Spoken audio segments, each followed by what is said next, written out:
जो हमने जारी मतलब कर दिया है, और वो राशि आती है चुनाव आयोग की तरफ से, उस राशि से हम इंतजाम करेंगे।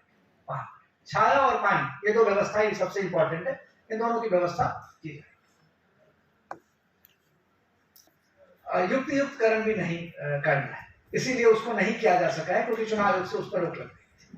इसके दिशा में हमने कोशिश स्टार्ट किया। विस्तार में तो परमिशन लेना पड़ेगा, लेकिन मई जून जुलाई लगभग शादी के सीजन नहीं है, तो जो भी शादी सीजन है अप्रैल में, तो ज्यादातर शादी उसी समय होगा। तो आदर्श आचार संहिता के जो निर्देश हैं उसका पालन सबों को करना है। आप कोई भी कार्यक्रम करेंगे या कुछ भी सभा करेंगे, वो आदर्श आचरण संहिता के जो प्रावधान है उनके अंतर्गत ही उनको करनी पड़ेगी। शादी के लिए भी परमिशन लेना पड़ेगा, 10 बजे रात्रि से लाउड स्पीकर के लिए, 10 बजे रात्रि के बाद लाउड स्पीकर आप कर नहीं सकते, और उससे पहले का लाउड स्पीकर के लिए परमिशन लेना पड़ेगा। उस समय हजारों के 500 के जो आदर्श आचरण संहिता के प्रावधान है उसके अंतर्गत शादी का आयोजन होगा। भीड़ शादी में झगड़ा करे या शादी के बाहर झगड़ा करे, कानून अपनी मतलब उस हिसाब से अपनी कार्रवाई। आम जनता के लिए जैसे अभी चेकिंग वगैरह है, इसके बारे में अलग अलग कैटेगरी के निर्देश हैं। उसमें जो FST SST आई, देखिए सबसे बड़ा अमाउंट है कि 10 लाख से ऊपर अगर अमाउंट कहीं मिलता है तो हमें उसको तुरंत इनकम टैक्स को हम बता दें वहां पर। उससे कम अमाउंट अगर रहता है तो अगर उनके पास रसीद, एक जिला स्तरीय कमेटी बनती है, वो कमेटी उनको देखती है और उसको फिर उस कमेटी उन पर वो निर्णय लेती है। जो बिना किसी अनुमति के उनको है अमाउंट है, वो विधानसभा चुनाव में बिना अनुमति कर सकते हैं, उसके लिए कोई जांच की आवश्यकता नहीं है।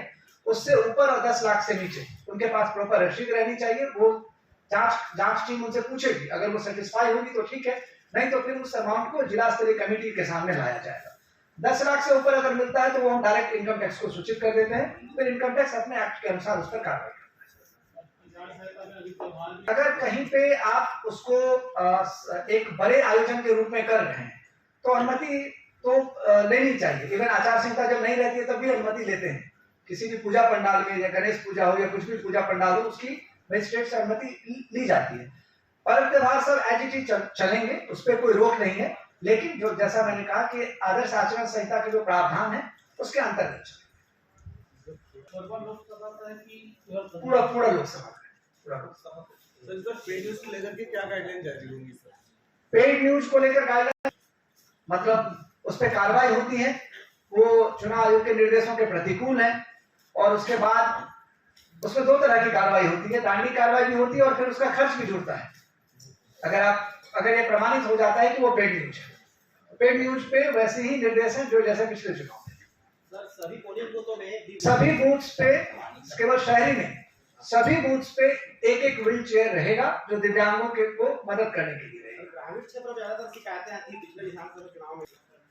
नामांकन के दौरान आप लोगों को जैसे काउंटिंग के डे के दिन PRO साहब 4 या 5 आपके साथी को लेकर के मतलब रूम में जाते थे, सेम हम यहाँ पे भी करेंगे। आपको जब भी जब वहां पे नामांकन करने के लिए उम्मीदवार आएंगे तो हॉल की क्षमता और वहां पे अव्यवस्था ना हो, इन दोनों आधारों को देखते हुए PRO साहब आप लोगों को लेकर अंदर में जो नॉमिनेशन हॉल है उसमें आप लोगों को लेकर जाए, जैसे काउंटिंग में रहता है।